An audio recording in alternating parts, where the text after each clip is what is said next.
একবার ভেবে দেখুন তো সারাদিন আপনার পায়ের ওপর দিয়ে ঠিক কতটা ধকল যায়।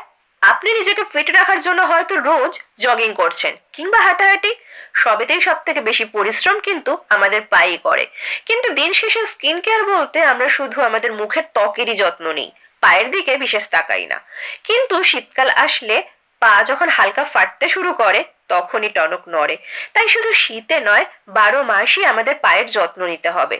বাইরের ধুলোবালির কারণে সাধারণত আমাদের পা রুক্ষ শুষ্ক হয়ে ফেটে যায়।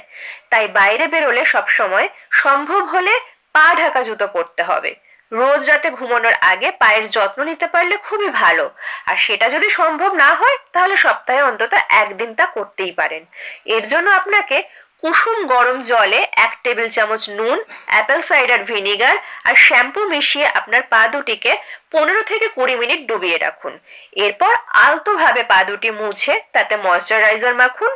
আপনার ত্বকের প্রবণতা শুষ্ক হলে পায়ে ভেজলিন বা গ্লিসারিন মাখুন, অথবা অলিভ অয়েলের সাথে ভিটামিন ই ক্যাপসুল মিশিয়ে পায়ে লাগাতে পারেন। শীতকালে ঘরেও সবসময় নরম চপ্পল ব্যবহার করতে পারেন। এতে পায়ের তলায় বা গোড়ালিতে ধুলোবালি লাগবে না। বাইরে থেকে এসে সাবান বা বডি ওয়াশ বা শ্যাম্পু দিয়ে নরম স্ক্রাবার দিয়ে হালকা মাসাজ করে পা ভালোভাবে ধুয়ে নিন। আলতোভাবে মুছে ত্বক হালকা ভেজা থাকতে থাকতে ময়শ্চারাইজার মেখে নিন। পায়ে ঘরোয়া স্ক্রাবার ব্যবহার করতে পারেন। এর জন্য 2 টেবিল চামচ চালের গুঁড়োর সাথে টক দই মিশিয়ে পায়ে লাগান। হালকা শুকিয়ে এলে আলতো হাতে মাসাজ করে পা ধুয়ে ফেলুন। শীতে বা গরমে উলের মোজা বা সিনথেটিক মোজার বদলে সুতির মোজা ব্যবহার করুন। পা স্ক্রাব করার জন্য পিউমিস বা ঝামা পাথরের বদলে নরম কোনো স্ক্রাবার বা দাঁত মাজা ব্রাশ দিয়েও পা হালকাভাবে ঘষে নিতে পারেন।